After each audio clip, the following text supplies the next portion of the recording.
Anda masih tetap bersama kami dalam program Ustadz Menjawab dengan tema kita pada sore hari ini, keistimewaan wanita menurut hadis. Dan masih bersama narasumber kami Ustadz Usman Hadi. Saya ingatkan kembali bagi pemirsa yang ingin bergabung bersama kami dapat menghubungi line interaktif kami di 0351465353 maupun melalui akun Facebook kami di Ustadz Menjawab Sakti Madiun. Baik Ustadz, tadi penelpon pertama dari Bapak Madi yang ada di Barat dengan pertanyaannya, bagaimana penjelasan surat Al-A'raf ayat 176? Silakan Ustaz. Iya. A'udzubillahi minasyaitonirrajim. Walau syi'na la rafa'nahu biha walakinnahu akhlada ilal ardi wattaba'a hawa. Walau syi'na, dan kalau kami menghendaki, Allah menghendaki, ya, la rafa'nahu, tentu Allah akan meninggikan, mengangkat derajat seseorang itu biha, dengan apa? Ayat-ayat Al-Quran. Jadi kalau Allah menghendaki, orang itu akan dimuliakan, diangkat derajatnya. Dengan apa? Biha, dengan ayat Al-Quran. Watlu alaihim, apa ayat selanjutnya sebelumnya, ini ada hubungannya ya. Walakinnahu, jadi manusia itu kalau dia mengikuti Al-Quran, maksudnya ini Pak, siapa tadi? Pak Madi. Pak Madi. Kalau manusia itu mengikuti Al-Quran, mengikuti perintah Allah, la rafa'nahu, Allah akan memuliakan. Apalagi kalau dia mengilmui, ya, yarfa'illahu alladhina amanu minkum walladhina utul ilma darajat. Dan juga mayuridillahu bi khairan yufaqihu fiddin. Kalau Allah menghendaki kebaikan pada seseorang tersebut, orang ini dikasih kefahaman terhadap agama. Sehingga apa? Orang ini menghayati betul, memahami betul Al-Quran. Jadi kalau Allah menghendaki, akan mengangkat, meninggikan derajat seorang hamba, yaitu dengan ayat-ayatnya, dikasih kefahaman. Walakinnahu ahlada ilal ardi, akan tetapi manusia itu cenderung kepada ardi, tanah. Artinya apa tanah ini? Dunia. Kita ini kalau manusia itu lebih cenderungnya kepada tanah. Contoh, siapa yang nggak suka tanah? Muasal kita ini dari tanah, kan kembali ke tanah. Kita kan diciptakan dari tanah. Nanti kalau seumpama meninggal, maka dikembalikan ke tanah. Dan dari tanah ini kemudian dibangkitkan lagi. Maka kita ini dari tanah dan pasti mencintai tanah, cenderung ke tanah. Tapi jangan kemudian kita ini melupakan akhirat. Contoh, orang yang cinta kepada, kalau perempuan, ya ini saya hubungkan perempuan. Perempuan kan cintanya apa? Emas, ya, perhiasan, mutiara, intan. Wes pokoknya yang mewah-mewah itu kan seneng. Kalau ditanya dari mana itu? Menggalinya, mencarinya, kan dari tanah. Senang manusia memangnya dari tanah itu. Yang laki-laki seneng apa? Wah, mobil mewah, ya. Kemudian, wah, semuanya mewah, hidupnya mewah, mobil mewah. Bahannya ini dari mana bahannya ini? Dari tanah kan, besinya semuanya menggali dari tanah. Bahkan mobil ini bisa jalan, yang sekarang rame ini, yang lagi naik itu dari mana ini bahan bakarnya? Menggali kan dari tanah. Bahan bakarnya solar atau bensin, wah rame, naik karena semua akhirnya naik ini. Ya, dari tanah. Manusia cenderung ke situ. Orang yang cinta kepada apa? Rumah mewah, apartemen, villa dia punya. Bahannya dari mana? Tanah. Batu batanya, semennya, pasirnya, apa semuanya dari tanah. Bahkan orang yang masya Allah doyan makan, ya, makanan semuanya itu sayur-sayuran dari mana tubuhnya? Dari tanah. Maka ini walakinnahu akhlada ilal ardi, akan tetapi orang itu cenderung kepada dunia, ya, wattaba'a hawahu, dan orang ini cenderung mengikuti hawa nafsunya. Jadi Kenapa orang ini tidak diangkat, tidak dimuliakan? Karena dia cenderung kepada dunia dan memperturutkan hawa nafsu. Memang manusia ini sampai Rasulullah pun juga menyebutkan bahwa manusia itu fitnah itu ya. Fitnah itu adalah kalau dibukakan baginya dunia.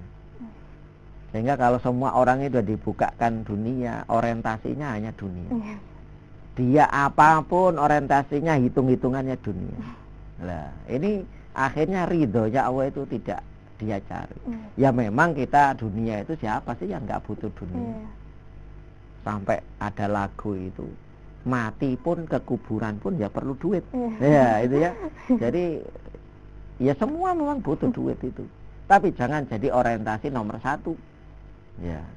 Memang duit ini masya Allah fulus itu memang bikin hidup jadi mulus. Ya, tanpa fulus hidup jadi mampus. Ya itu ya. Jadi dia ini memperturutkan itu tadi, sehingga dia tidak jadi mulia karena apa? Terlalu condong, cenderung kepada dunia dan menurutkan hawa nafsunya. Famasaluhu kamasali kalbi intahmil alai yalhas au tatrukhu yalhas. Maka diumpamakan oleh Allah Subhanahu wa taala barang siapa yang kayak demikian seperti anjing. Jika kamu menghalaunya, dihalau itu ya diusir, maka dia akan mengulurkan lidahnya. Dan jika dia membiarkan, ia mengulurkan lidahnya juga. Loh begitu. Ya na'udzubillah min dzalik. Sampai diperumpamakan kalau orang kayak demikian ini seperti anjing itu tadi. Dzalika masalul qaumil ladzina kazzabu bi ayatina. Itulah perumpamaan orang-orang yang mendustakan ayat-ayat Allah Subhanahu wa taala. Jadi dia tidak menerima ayat-ayat Allah. Ya. Faqsusil qasasa la'allahum yatafakkarun. Maka ceritakanlah kepada mereka kisah-kisah itu agar mereka itu berpikir. Artinya cerita kayak demikian bagi orang-orang yang melupakan ayat-ayat Allah. Dipanggil ayo kepada jalan Allah, ayo kepada jalan yang diridha, lurus. Maka dia apa itu ya. Maka dalam surat Al-Hasr juga Allah Subhanahu wa taala berfirman, ya ayyuhalladzina amanu taqullaha haqqa wal tandur nafsum ma qaddamat liwat wattaqullaha alladzi tasal. Ini jangan engkau melupakan Allah ya. Nanti kalau orang ini melupakan Allah, Allah akan melupakan orang tersebut.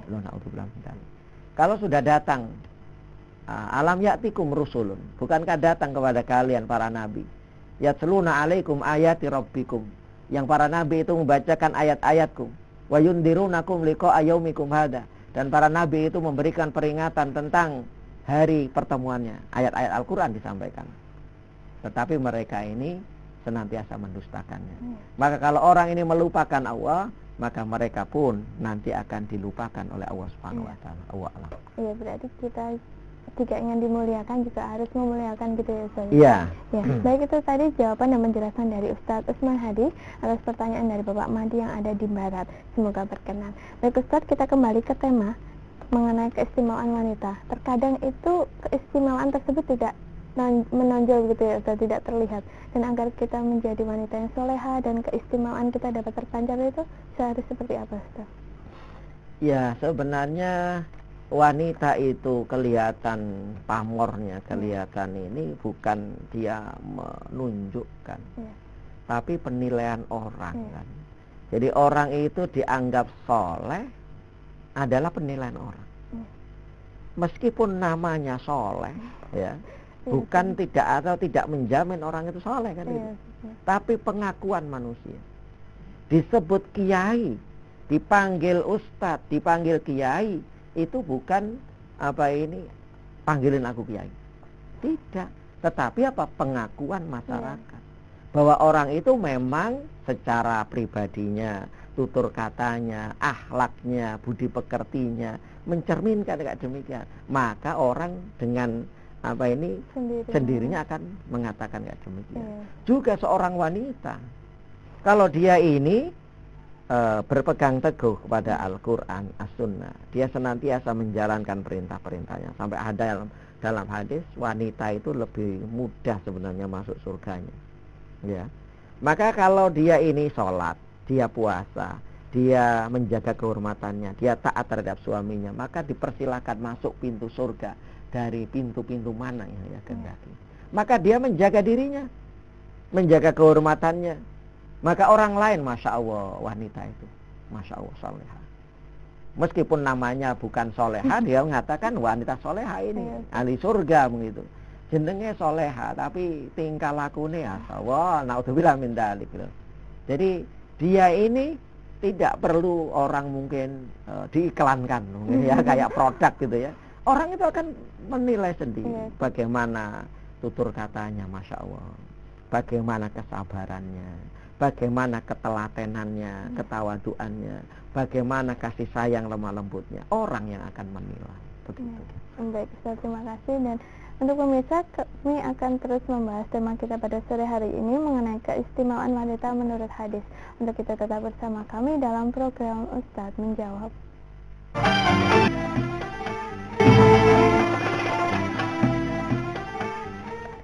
Terima kasih pemirsa, Anda masih tetap bersama kami dalam program Ustaz Menjawab dengan tema kita pada sore hari ini, keistimewaan wanita menurut hadis. Dan masih bersama narasumber kami, Ustaz Usman Hadi. Ini Ustaz, sudah ada yang bergabung melalui via Facebook Ustaz Menjawab Sakti Madiun dengan nama Putra Laros. Assalamualaikum warahmatullahi wabarakatuh. Waalaikumsalam warahmatullahi wabarakatuh. Ustaz, saya mau bertanya, bagaimanakah hukumnya menurut Islam jika menolak suatu ajakan teman? Mohon penjelasannya, Ustaz. Terima kasih. Iya, ajakan apa? Iya. Nah, disebutkan. Kalau ayo makan, ayo kan gitu kan. Ajakan apa gitu ya? Wawalam. Ini nanti saya jadi menebak-menebak ya.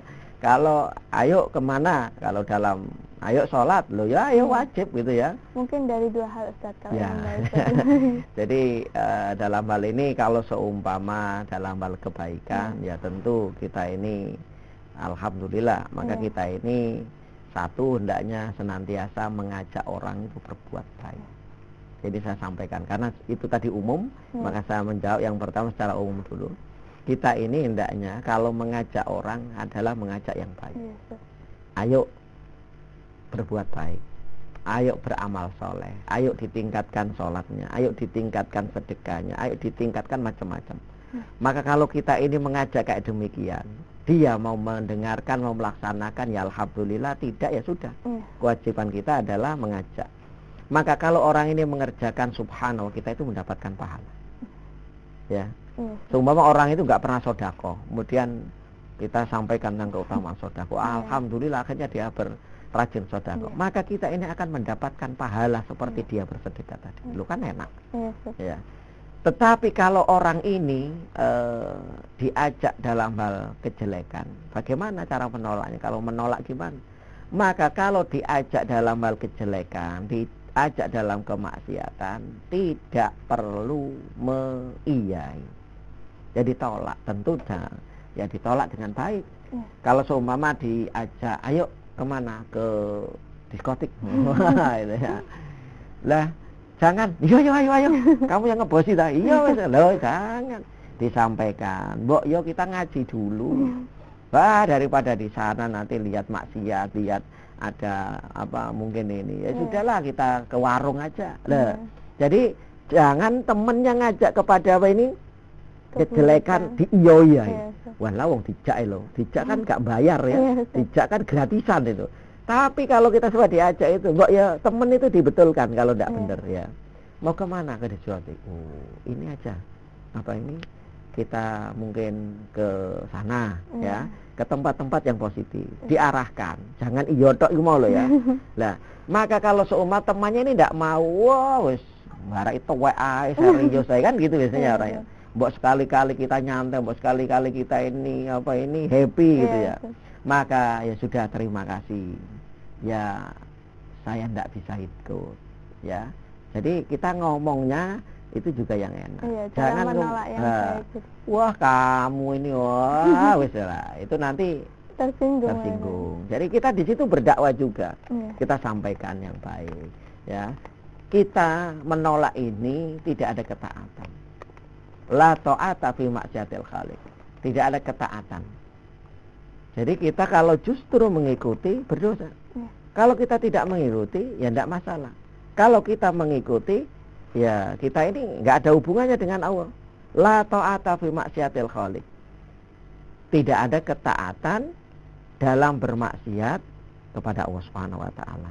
Jadi kalau orang ini berbuat maksiat, diajak siapapun tidak perlu ditaati. Ditolak ajakannya. Sudah tidak usah, tidak perlu diiyakan. Kalau bisa diajak itu tadi. Ya. Diajak yang baik. Lah wong aku diajak tok podo ae. Maka orang ini berserikat. Lah aku disuruh nganter notok aku gak masuk semono. Wis disuruh apa ini nganterkan di luar. Podo ae dapat dosa. Maka siapapun, jangankan teman. Kalau apa ini memerintahkan atau mengajak kepada yang jelek, orang tua kita sendiri. Seumpama orang tua kita itu memerintahkan hal yang negatif, memerintahkan hal yang enggak benar, berbuat durhaka maksiat kepada Allah, maka tidak perlu ditaati. Begitu. Baik Ustaz, itu tadi penjelasan dari Ustaz Usman Hadi atas pertanyaan dari Putra Los melalui Facebook kami. Ya Ustaz, kita kembali ke tema. Ada yang ingin saya tanyakan Ustaz mengenai hukum Islam baik di dalam Al-Quran maupun hadis yang mengatur perlindungan bagi seorang wanita itu Ustaz. Iya. Maqasidus syar'i kalau secara umum ya. Kita ini perlu maqasidus syar'i, pokok tujuannya syariat. Ya, pokok tujuan syariat itu pasti untuk manusia. Jadi, kenapa syariat ini diberlakukan? Itu adalah perlindungan hukum. Kenapa wanita kok diperintahkan menutup aurat? Ya. Ada perintah kan, agar menjaga auratnya. Agar kenapa perzinahan dilarang? Agar nasab manusia itu jelas. Ini dari siapa ini? Anak sapa? Gitu ya. Kenapa membunuh itu haram dosanya? Ini maqasidus syar'i. Karena apa? Karena kalau dibiarkan ini pembunuhan ini rusak tatanan dunia. Kenapa apa ini perzinahan, perempuan dan sebagainya? Itu semua ada maqasidus syar'i. Untuk apa? Untuk sebenarnya kepada kebahagiaan dan kebaikan manusia. Juga begitu seorang wanita. Wanita ini, dia ini diperintahkan untuk menutupi aurat. Itu sebenarnya adalah untuk kembali kepada dia. Dia ini mulia, mulianya itu adalah karena dia bisa menjaga dirinya. Jangan maaf, ada orang yang sering kita dengarkan atau akhir-akhir ini, orang itu nggak penting menutup auratnya, yang penting dia bisa kerja. Nggak perlu dia menutup auratnya, dia yang penting dia bisa menjaga dirinya. Nggak penting dia menutup auratnya, yang penting dia apa ini amanah. Nggak penting agamanya, yang penting dia. Ini keliru. Ini propaganda. Ini adalah orang-orang yang tidak beragama kalau kayak demikian. Kita ini agama itu depan. Wanita kalau seumpama maaf, memang kita tidak memungkiri ada orang-orang itu jilbab itu dipakai kedok, ya, kayak orang soleha, kayak wanita soleha, tapi ternyata buat kedok. Ternyata dia adalah ya, na'udzubillah min dzalik. Kalau orang nggak demikian ini ya Allah, nggak akan dapat aromanya surga mungkin ini. Wong wanita yang nusuk, wanita yang ini aja tidak akan mencium aromanya surga. Maka dalam hal ini wanita ini amat dilindungi, ya, dilindungi dalam agama. Maka jaga betul kehormatannya. Awalam. Ya, baik Ustaz, terima kasih. Dan untuk pemirsa jangan kemana-mana karena kami akan segera kembali dalam program Ustaz Menjawab.